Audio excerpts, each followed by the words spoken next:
Live from the National News Studio, Sri Lanka.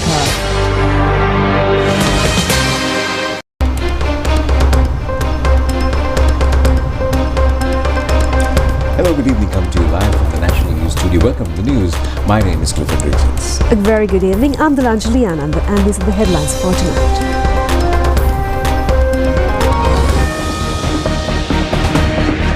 A special discussion regarding steps to be taken against obstacles to energy networks due to the war situation in the Middle East. The President instructs to continue essential services. Fuel and gas queues in many countries. Various methods taken to control the situation. QR code from today for fuel purchase.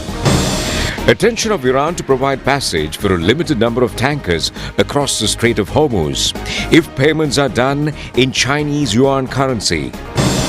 Another fishing vessel taken into naval custody south of Dondra, deep sea, suspected to be transporting narcotics.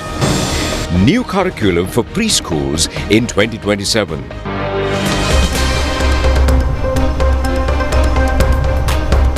And we move on to the stories in detail. President Kumar Dissanayake today held discussions with ministry secretaries and heads of institutions. Well, this is on maintaining essential services amid the ongoing Middle East conflict. The meeting held at the Presidential Secretariat this afternoon. The meeting focused on challenges that could arise in ensuring the uninterrupted functioning of key sectors including health, education, industry, agriculture and fisheries. During the discussions, ministry secretaries briefed the President on the current field requirements of their respective sectors. President Dissanayake instructed officials to explore the possibility of maintaining regional field reserves for critical sectors such as healthcare. He also advised officials to further study the feasibility of implementing work-from-home arrangements where possible. Noting that future developments remain uncertain, the President stressed that the need for preparedness to face any emerging situation and highlighted the importance of further strengthening the digital QR-based field management system. He also instructed officials to promptly identify and rectify existing shortcomings in the digital code system and to remain under continuous monitoring of developments. The President said that instead of making isolated decisions by sector, authorities must take a coordinated approach, identify alternative mechanisms to address emerging challenges and act swiftly with mutual understanding. The discussion regarding the steps to be taken in response to the disruptions faced by energy supply networks amidst the Middle East war situation was held this afternoon under the patronage of President Kumar Dissanayake. During the meeting, the review was conducted on the disruptions caused to energy supply networks, including coal, gas and oil, due to the Middle East war, as well as the measures already taken by various sectors and proposed alternatives to ensure a continuous fuel supply. It was emphasized during the discussions that this situation impacts not only Sri Lanka but all countries across the world, and the impact on the national economy can be minimized by implementing alternative methods such as the digital code system and work-from-home arrangements through the proper plan. Addressing the obstacles faced by individuals not previously registered under the current digital code system was another matter discussed. It was also deliberated that since the emerging new environment differs from the conditions during the previous COVID-19 period, fuel conservation mechanisms must be enforced by adopting alternative measures. Now, the Ministry of Power and Energy has implemented the QR code method from today to buy fuel for vehicles. According to the Ministry, filling stations will not issue fuel without the QR code from today, and the hotline number 1919 of the Government Information Centre is available for further information or any problem or reason regarding this process. The Ministry emphasises that the action has been taken not to do this with intention of causing difficulties to the public, but to prevent unnecessary stocking of fuel by certain groups illegally. Well, those who have registered the QR code have the opportunity to download it from the website www.fuelpass.gov.lk from midnight yesterday, provided their vehicle ownership or the telephone number is unchanged. Well, in case where the vehicle ownership or the telephone number has been changed, registration is available at the website www.fuelpass.gov.lk. The vehicle owners who have not registered the QR code previously, and for those vehicles newly registered, that the RMV will have to follow the same method for registration. Those who have obtained the QR code previously and are using the same vehicle and telephone number can get the QR code updated without any problem. The ministry added that those whose vehicles or telephone number has changed, or those who have purchased new vehicles, necessary arrangements are being made to solve the problems as soon as possible. A special methodology is also being implemented for the vehicle services required to maintain essential services and production activities of the country with the help of all the relevant entities. The amount of fuel for each vehicle category has also been informed in litres. For buses, 60 litres of fuel will be provided, while for motorcycles, it will be 5 litres and 40 litres for vans.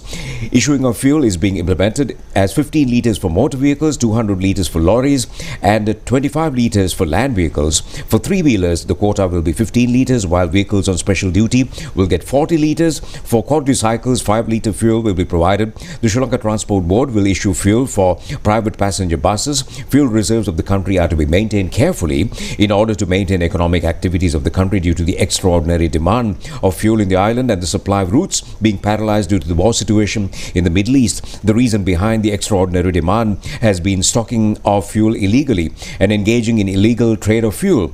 The objective of the government is to ensure the smooth supply of fuel, curbing such activities and without hampering the economic activities of the country and normal lives of the public. The Government Information Centre can be contacted via hotline number 1919 for further information or any problem arisen. Dr. Mayura Nethikumar, Managing Director of the Wholesale Terminal Company and member of the People's Committee, stated that there is no fuel shortage and fuel is available in sufficient quantities. He mentioned that they observed many people attempting to hoard fuel and create fuel queues through various media discussions over the past 3 to 4 days. Realizing that this could lead to dangerous situations, the government reactivated the QR code system. He explained that their primary goal is to ensure everyone obtains their allotted fuel from filling stations without having to wait in queues. He further noted that arrangements have been made for passenger buses to obtain fuel from SLTB depots.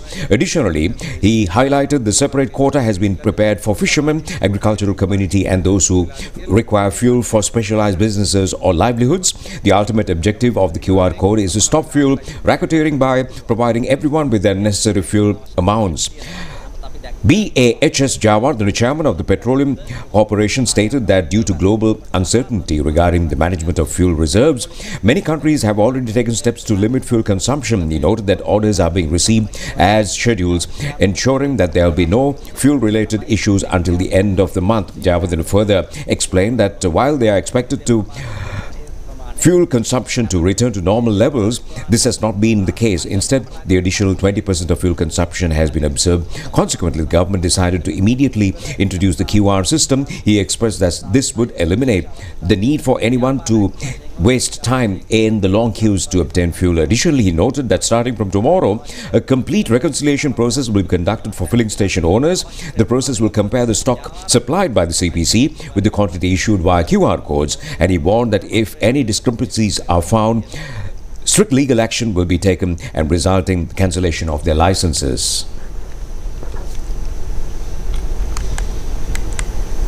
Well, the intellectuals say that measures taken by the government for fuel management in the country have been extremely commendable in the face of the crisis situation worldwide. Several of them have expressed their opinion regarding these initiatives and also on the QR system. When we look at the Sri Lankan society now, you can find another crisis. This crisis not essentially created within the country itself.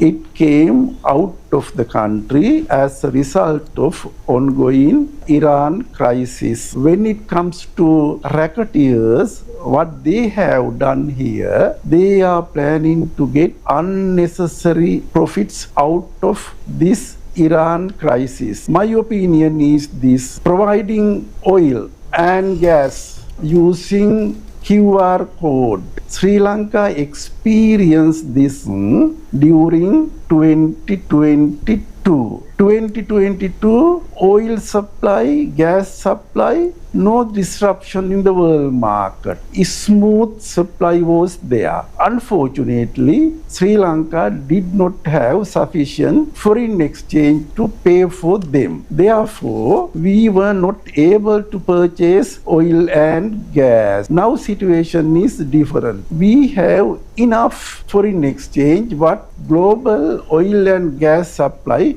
disrupt. Better to say not fully disrupted. Still, supplies are there, but prices are going up day by day. Well, therefore, this QR system would be good for this moment why we have to mitigate this crisis smoothly. And when you look at the QR code and other distribution practices we have seen in Sri Lanka, QR is modern system. Before that, Sri Lanka had coupon and stamp systems, so that there is no need to be panicked. Situation will come to normal situation soon. I am Professor D.C. Suranga Silva, Department of Economics, University of Colombo. Actually, this is very important initiation taken by the government, introduce the QR code for distributions. As we know that we have been experiencing that this kind of crisis can be used by some categories of people to make a business and create difficult problems for the country. Specifically, if this QR code is not introduced, ultimately it will be a disaster and there will be a people staying, wasting their time in queues, and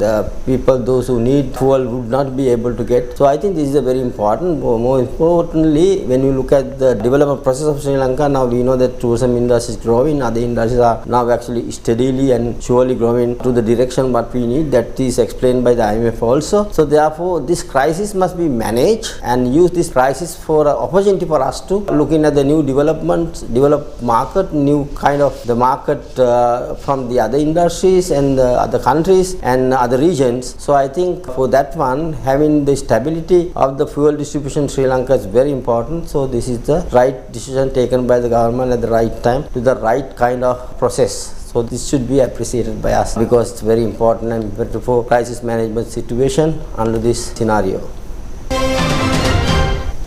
The Intellectual, Professional and Business Politics Discussion Forum that was organized by the National Intellectual Organization was held at the Moratuwa yesterday. Minister Dr. Nalinda Jayathis expressing his views on this occasion detailed about the consumption of fuel amidst the prevailing situation in the Middle East.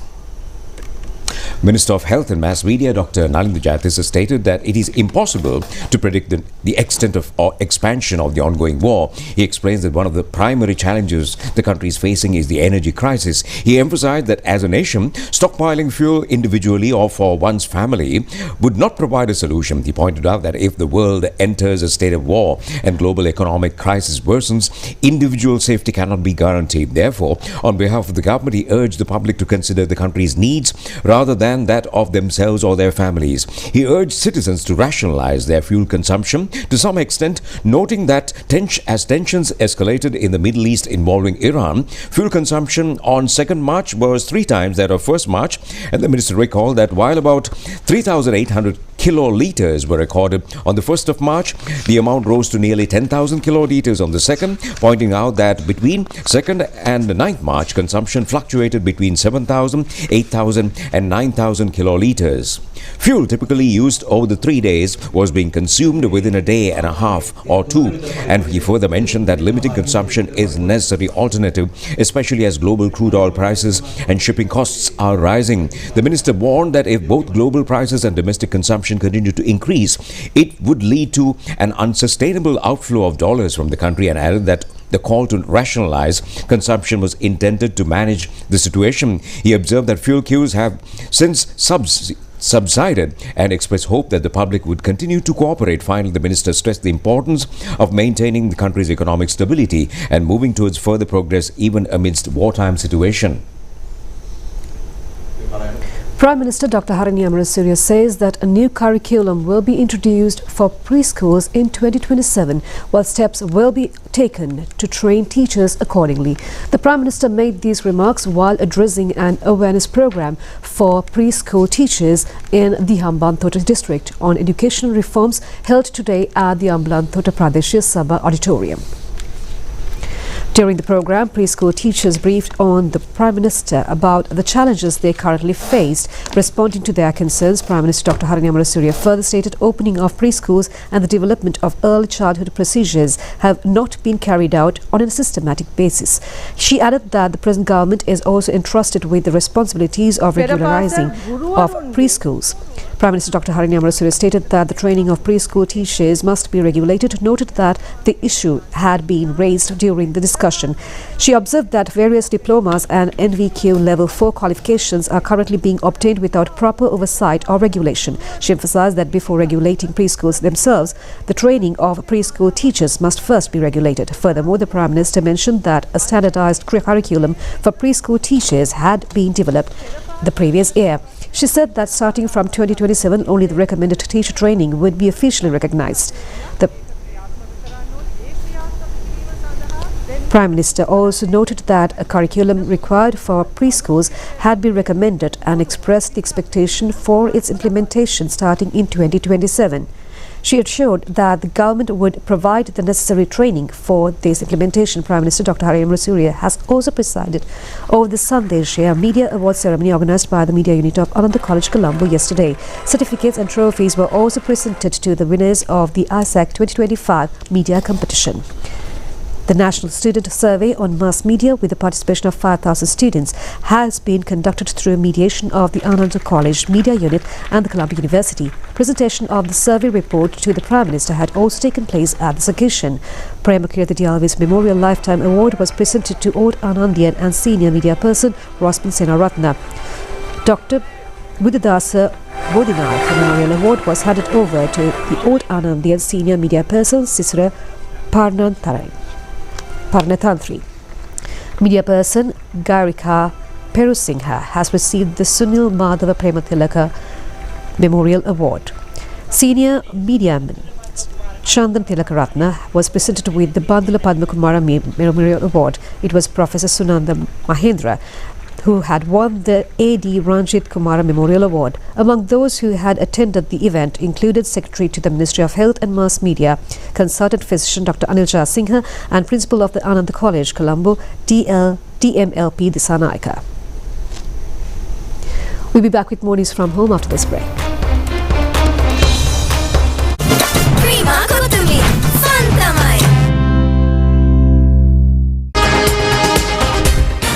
Live from the National News Studio, Sri Lanka.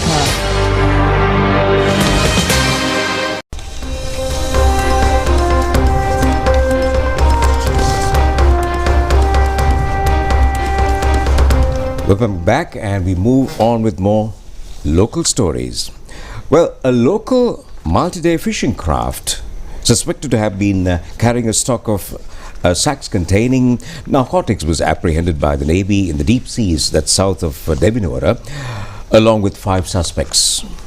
Well, the raid was conducted according to an information analysis jointly carried out by the Sri Lanka Navy, Coastal Conservation Department, the Sri Lanka Police and the Navy Long Distance Naval Contingent, which was responsible for the entire operation. The program to control drug racketeering under a Nation United program is being conducted continuously. A suspected fishing craft that was brought to the island along with the suspects for further investigations.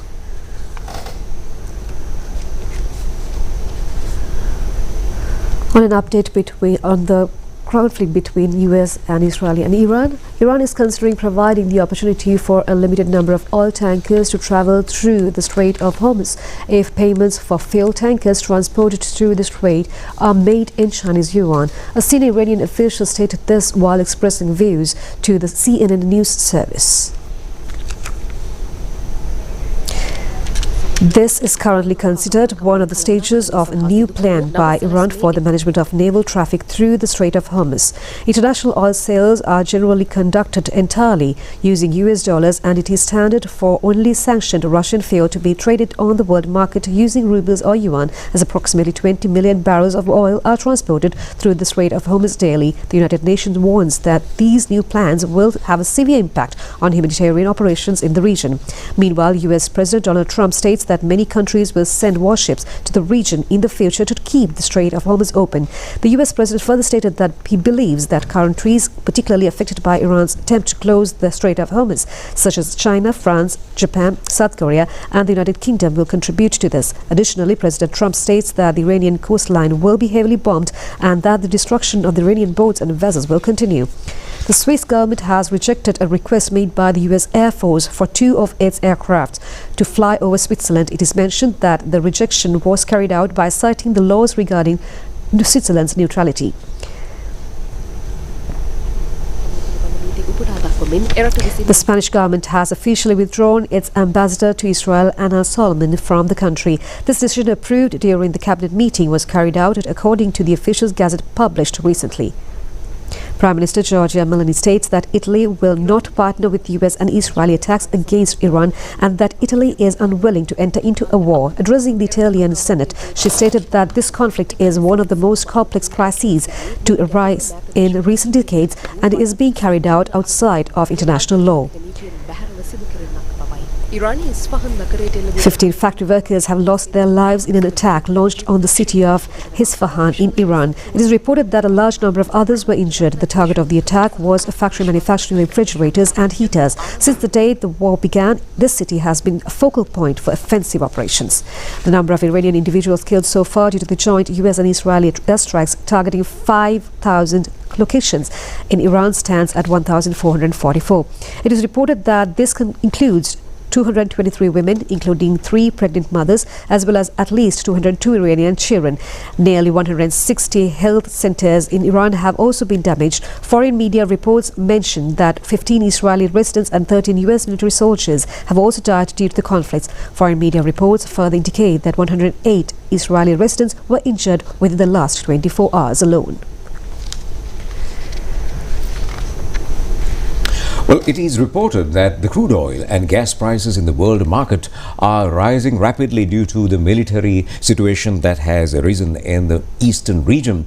In light of the situation, it appears that many countries around the world are introducing various methods to manage fuel and gas queues.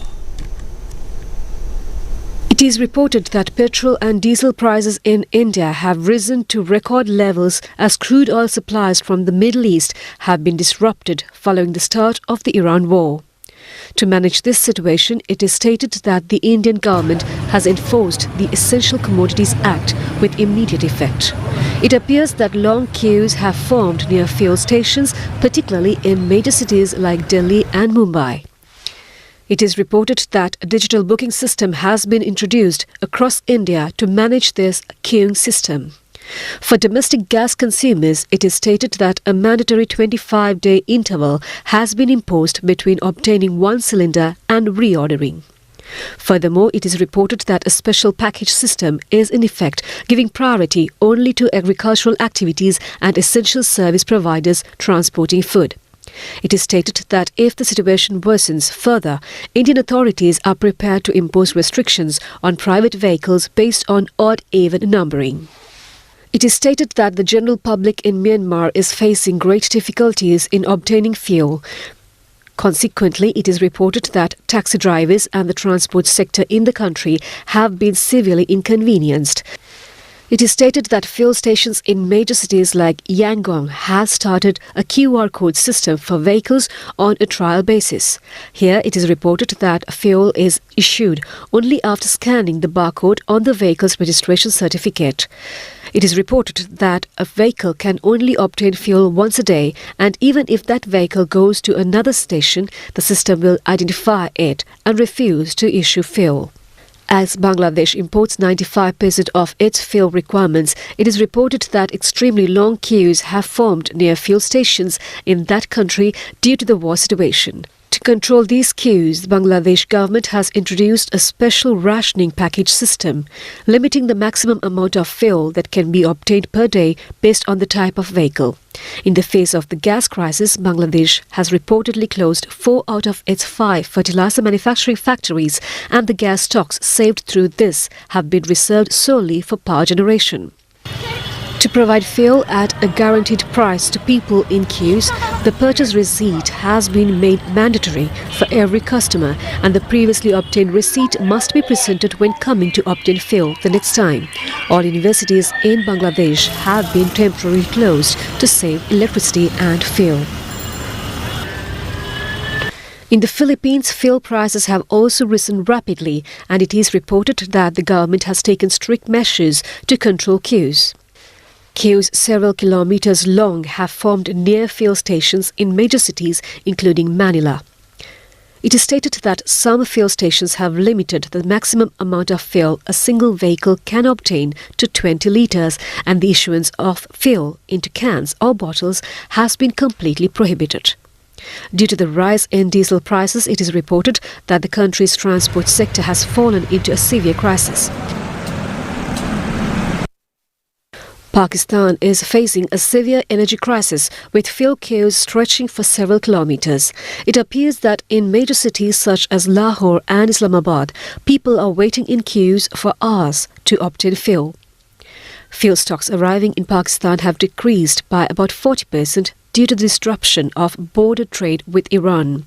To manage this situation, the Pakistani government has introduced a strict rationing system with immediate effect. The fuel crisis in Nepal has also reached a very acute level. The Nepal Oil Corporation has reportedly introduced a rationing system where fuel is issued to private vehicles only once a week. Here the dates on which fuel can be obtained have been allocated according to the vehicle's registration number, and it is reported that a token system is being used to provide fuel to people in queues. On more local news, in a significant move to bolster the long-standing spiritual and diplomatic ties between Sri Lanka and Thailand, a 15-member delegation from the Maharatna Buddhist Association met with the Minister of Foreign Affairs, Foreign Employment and Tourism, Vijitha Herath, recently. During this high-level meeting, the delegation discussed the ongoing progress of a special meritorious project involving the donation of 108 Phra or Buddha of Loving Kindness statues to the island nation. To mark the occasion, the representatives presented a symbolic gold-plated Buddha statue to the minister, signifying the deep-rooted friendship and shared religious heritage between the two Buddhist countries. Rooted in the mission to foster religious harmony and peace, the project has already commenced its initial phase by donating statues to underprivileged temples in the Nuwara district, with plans to expand the initiative nationwide in the coming months.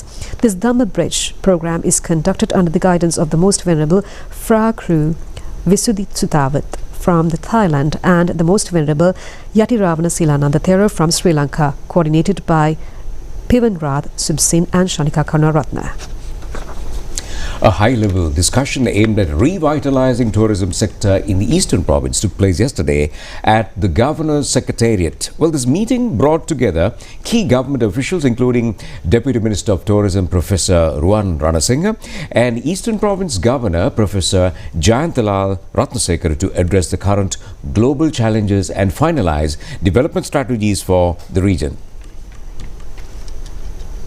Informally today, and in fact I have been walking around the city, in the beach, in Fort area, in China Bay, and everything is normal in town, and the lifestyle is moving as usual. There are no queues, so any economic difficulties facing in the area. So therefore it is clearly tourism experience is not disturbed. So if the tourists could arrive in the island, Sri Lanka remains as usual for tourists to come and have their experience and travel around. There are no any hassle that they face at the moment. So everything is normal. Only thing, Middle East connectivity, there are certain issues that transit points some of the airports due to the ongoing war situation in the Middle East. Other than that, once they arrive in the country, everything remains normal. Other tourist markets like Australia, China, Japan, USA, all these tourists keep on coming, and Sri Lanka remains very much usual and normal.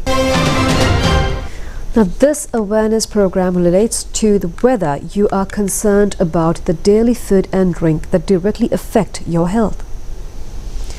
Sri Lanka is a country with rich culture tied to food. Accordingly, almost every meal was prepared following local dietary practices, giving priority to indigenous customs and traditions. Because of this, those foods maintained a high value in terms of nutrition, cleanliness, and medicinal quality. However, due to the urbanization and competitive economic patterns that emerged with industrialization, a negative impact has been gradually exerted on the local dietary pattern. Due to these irregular dietary patterns, the most destructive impact has been leveled against the nutrition of young children. The result is so significant that by now, 1 out of every 10 school children suffers from being overweight. Data reports in this country indicate that 3% of children suffer from obesity.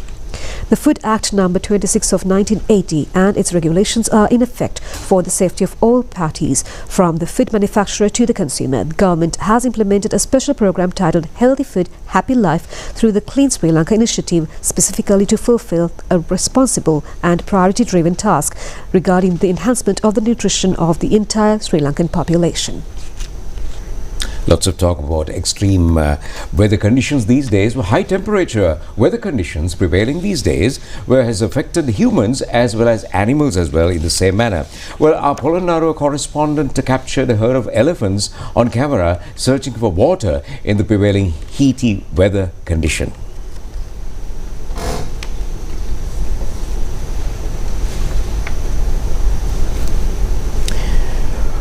Well, with the gradual decreasing of the water level in the Mahavali River these days, small water holes on the ground have also dried up, and as such hundreds of elephants are frequenting the water hole areas in search of water in these days very frequently.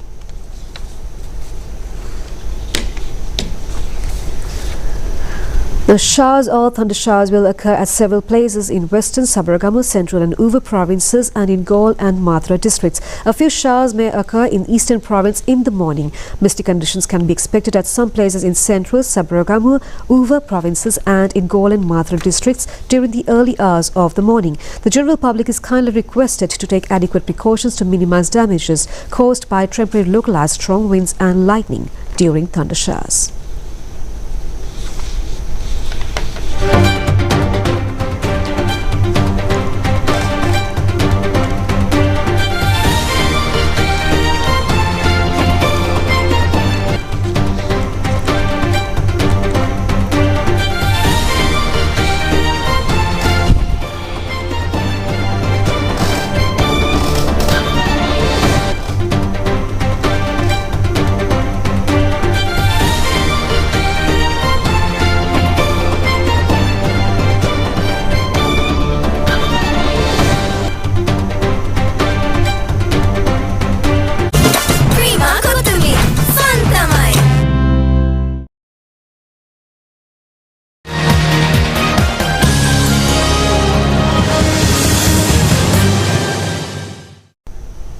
The Battle of the Blues, a big match between Royal College Colombo and St. Thomas's College Mount Lavinia, ended in a draw.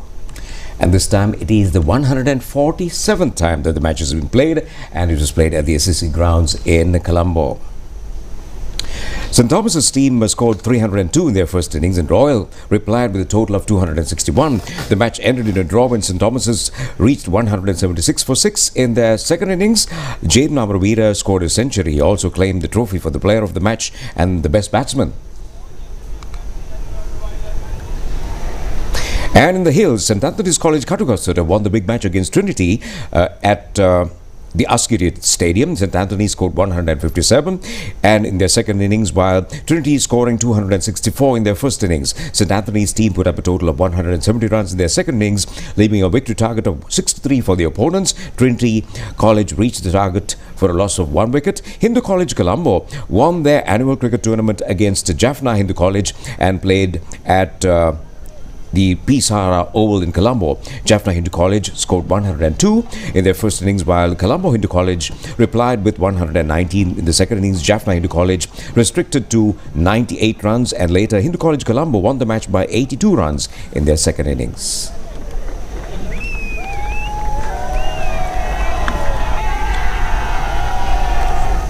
Well, more on cricket.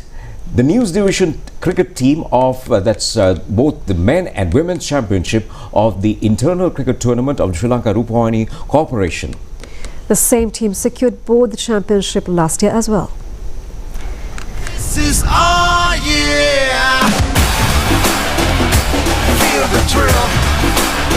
Can you feel the thrill? Can you feel that? This is our year.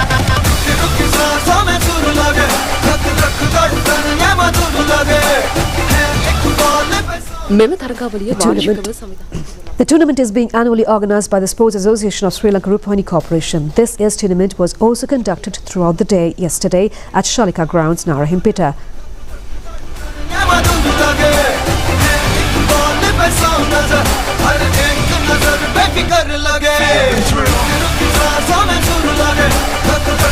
The men's matches were played on a knockout basis while the women's matches were played under league basis. The losing teams of men's first round matches played for the Shield Championship. Accordingly, the marketing division team and the administration division team qualified for the Shield Championship. The administration division team batting first scored 61 runs in their allotted 4 overs. In reply, the marketing division team won the match by scoring 66 runs in 3.2 overs.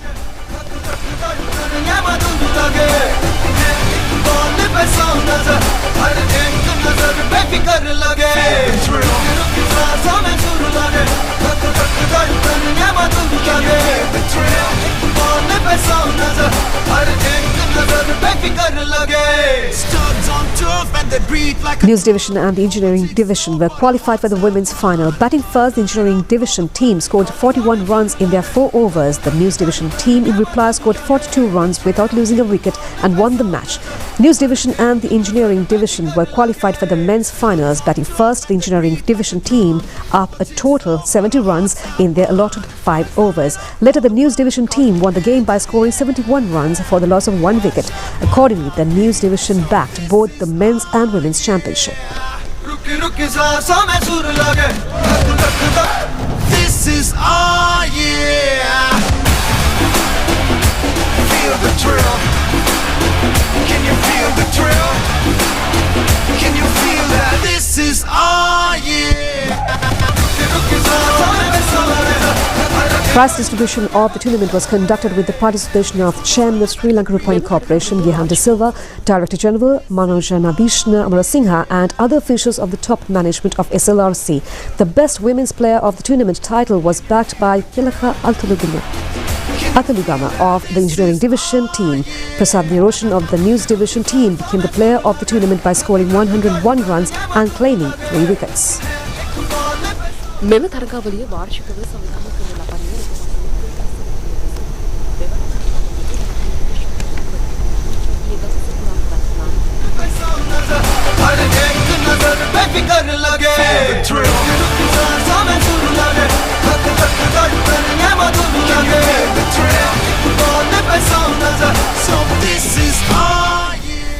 And many congratulations to the teams of Rupavahini. And with that, that's all the news we have for you tonight. Join us tomorrow at the same time for the very latest on Channel Eye.